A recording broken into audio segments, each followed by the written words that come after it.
All right, today is the day. Super pumped, finally gonna put the transmission in. Old Danny. You can see the weather is not great. It's pretty soggy out. Fortunately, I've got awesome friends and he's got a nice shop with a lift, so. I'm awesome too. Oh yeah, there's Justin. He's gonna help me heave that thing out of there. Rhino's ready. So he's got a lift. He's gonna let us use it, and man, that's gonna make things a whole lot easier. So here we go. All right, old Cruise-O-Matic is out.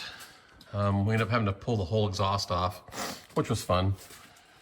I got the new flex plate in, and unfortunately, the pilot bushing is the wrong size. So we're gonna go see if we can hunt one of those down and continue on. Back making forward progress again. We're able to find the right pilot bearing, so that's installed. Got the flex plate on, it's all torqued down. You can see Ryan is tightening up the clutch right now. So we got the alignment tool in there. The pressure plate is inside. So, I'm sorry, the clutch disc is inside. We're tightening up the pressure plate at the moment. Also took a little bit of time and just sprayed some more rattle can undercoating under here, just to clean it up a little. So it was not terrible under here, just need a little cleanup. So we're gonna keep working on this. The next step is to start putting the Z-bar linkage in, which is the clutch linkage goes in right over here. So we're gonna work on that next, and we'll show you what's up. Okay, it's a couple days later, and we've had the transmission in, and it's back out again. And the issue is, turns out that this bell housing is not for a Galaxy. It's for a Falcon or a Fairlane or something like that. And the reason I know that is because this boss right here normally is drilled with a hole in it. Let's see if I can get in here and show you. See, there's no hole there. And what that is that's a mount for the Z-bar linkage that goes across here for the clutch actuation. So there would be a rod that comes down here with a bell crank and a push rod that would go back and forth this way and then into the clutch fork here. And that would go back and forth and push on the clutch to engage and disengage it. Well, we don't have that. So we spent a couple days trying to figure out why it wouldn't fit. And it just turns out we have the wrong bell housing. So in order to fix that, we've decided to go with a hydraulic clutch, which means all this Z-bar linkage that goes here and the clutch fork, all that stuff goes away. And the regular throwout bearing is replaced by this nice little hydraulic throwout bearing here. So this works sort of like a pair of brakes or a caliper on a brake, where when you push on the clutch pedal, it'll push this out. This actuates directly on the clutch and then back in. So in the end, it's a much better setup, a little bit simpler operation, and no mechanical linkage to wear out or anything like that. So we haven't done the firewall side or the clutch pedal side yet. We're just got the throwout bearing in. So we're gonna put the bell housing back on the transmission here, and then put the transmission back up in the car, double check the clearances, and then we should be able to press forward again. So not the result that we wanted, but in actuality, it's a better result in the long run. This will be much better, especially when we go to the big motor. The bell housing has to change anyway, so that would screw up the clutch linkage again. All this stuff will still fit on the new motor with the new bell housing, but same transmission, and it'll all just bolt right up. So it's a win-win, I guess. All right, clutch down, clutch out. There's the pressure plates. Okay, clutch in, clutch out.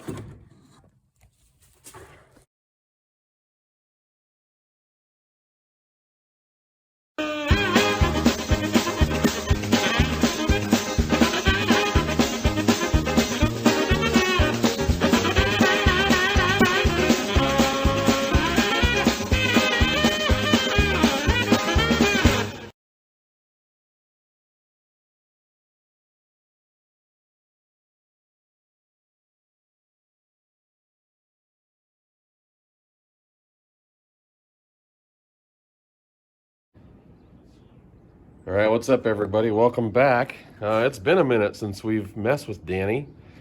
So today, I think we're gonna uncover it and wash it, and then we're gonna try to shine up the outside a little bit, see if we can't make it look a little bit better. So I got some patina sauce. That's a paint preservative, and it's supposed to bring out the shine a little bit. So we're going to put some of that on it, see what happens.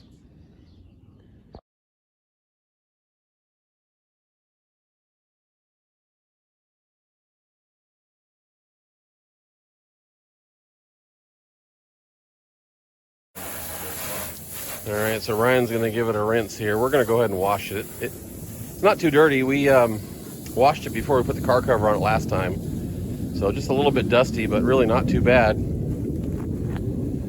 So looks good. Nice to see it in the sun. It's been a while.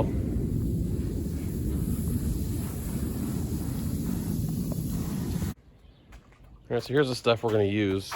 I saw somebody else online using it, so I thought I would give it a try. A lot of people just used like boiled linseed oil. Supposedly this lasts a little bit longer, so we'll see. So the car's all washed up and we dried it. And I put some of this sweet patina sauce in this little squeeze bottle here. So basically you squeeze it or apply it to a microfiber applicator, wipe it on, let it sit for up to a half an hour, and then wipe it off. So we're gonna do a little bit here and see what it looks like. So Rhino's wiping it on. So of course it looks really wet, just like when you wash it or something. So we'll see once it soaks in and we wipe it down, we'll see how shiny it stays.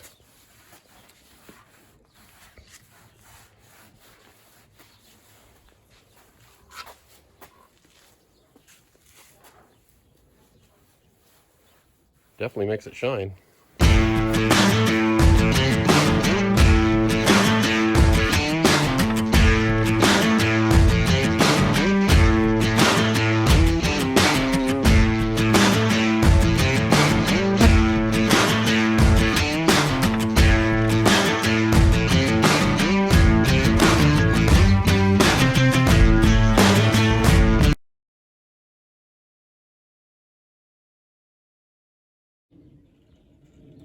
All right, so this has been on half the hood here for about 20 minutes, I should say.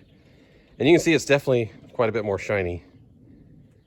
So now we're gonna wipe it off with this microfiber here and kind of see what it looks like. See how much of the shine goes away when we take the wet off.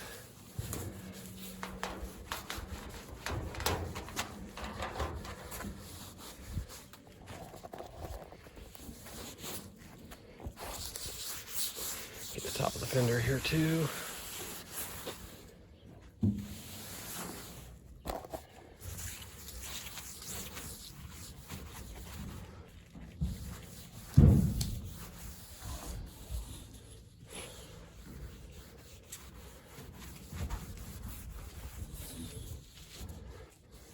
All right, so this is all wiped down.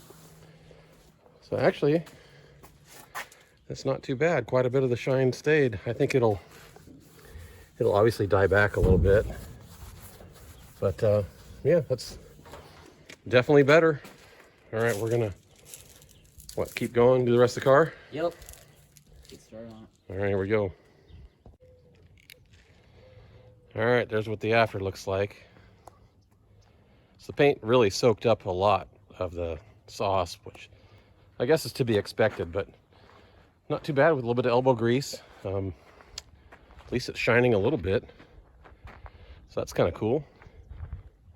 Driver's side is in better shape for paint than the passenger side. There's a big primer repair spot that somebody did right there on the door. Doesn't look horrible, but that's not original. So, all right, well, there she is. I would say not too bad. We'll probably keep applying it every month or so until it stops soaking into the paint, and then we'll see what she looks like. All right, thanks for tuning in. Catch you later.